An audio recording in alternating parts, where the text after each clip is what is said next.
I thought you were having a fit or something, said Ron, who still looked scared. You went sort of rigid and fell out of your seat and started twitching, and Professor Lupin stepped over you and walked towards the Dementor and pulled out his wand, said Hermione, and he said, "None of us is hiding Sirius Black under our cloaks. Now go."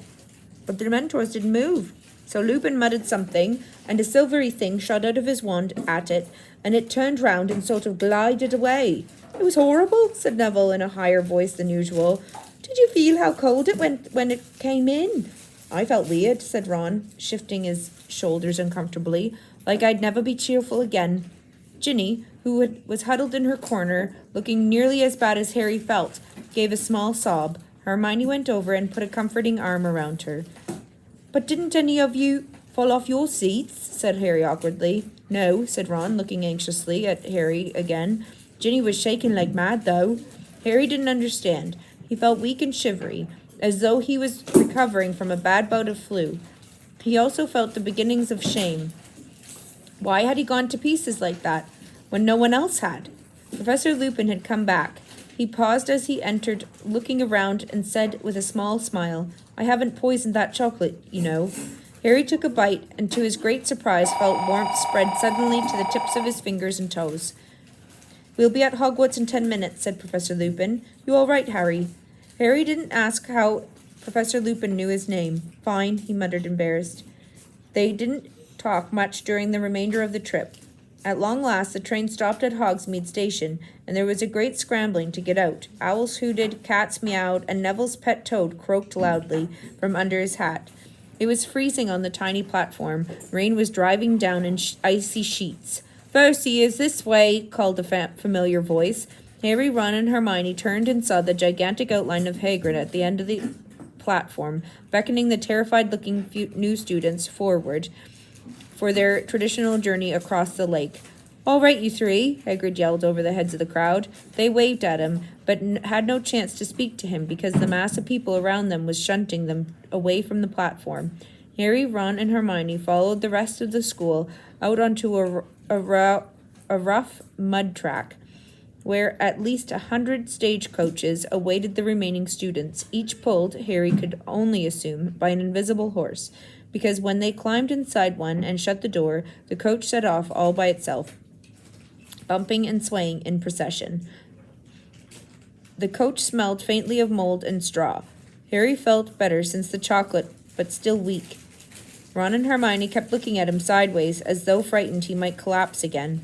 As the carriage trundled towards the pair of magnificent wrought iron gates, flanked with stone columns, topped with winged boars, Harry saw 2 more towering, hooded Dementors standing guard on either side. A wave of cold sickness threatened to engulf him again. He leant back into the lumpy seat and closed his eyes until they had passed through the gates. The carriage picked up speed on the long, sloping drive up to the castle. Hermione was leaning out of the tiny window, watching the many turrets and towers draw nearer. At last the carriage swayed to a halt, and Hermione, Ron got out. As Harry stepped down, a drawling, delighted voice sounded in his ear. "You fainted, Potter? Is Longbottom telling the truth? You actually fainted?" Malfoy elbowed past Hermione to block Harry's way up the stone steps of the castle, his face gleeful and his pale eyes glinting maliciously. "Shove off, Malfoy," said Ron, whose jaw was clenched. "Did you faint as well, Weasley?" said Malfoy loudly. "Did the scary old Dementor frighten you too, Weasley?" "Is there a problem?" said a mild voice. Professor Lupin had just got out of the next carriage. Malfoy gave Professor an insolent stare, which took in the patches on his robe and the dilapidated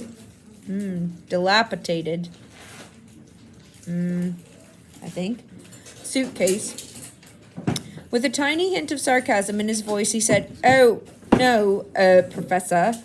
Then he smirked at Crabbe and Goyle and led them up the steps into the castle. Hermione prodded Ron in the back to make him hurry, and the 3 of them joined the crowd swarming up the steps, through the giant oak front door, and into the cavernous entrance hall, which was lit with flaming torches and housed a magnificent marble staircase which led to the upper floors. The door into the great hall stood open at the right.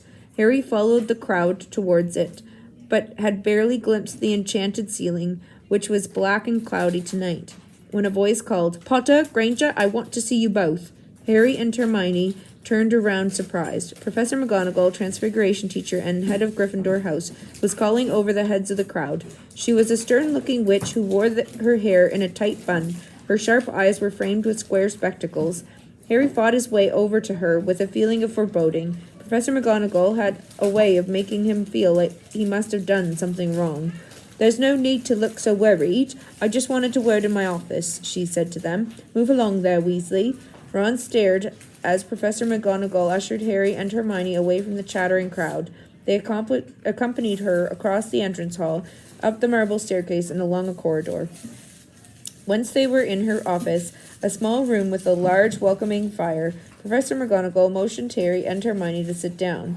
She settled herself behind her desk and said abruptly, "Professor Lupin sent an owl ahead that you were taken ill on the train, Potter." Before Harry could reply, there was a soft knock on the door, and Madame Pomfrey, the matron, came bustling in. Harry felt himself going red in the face.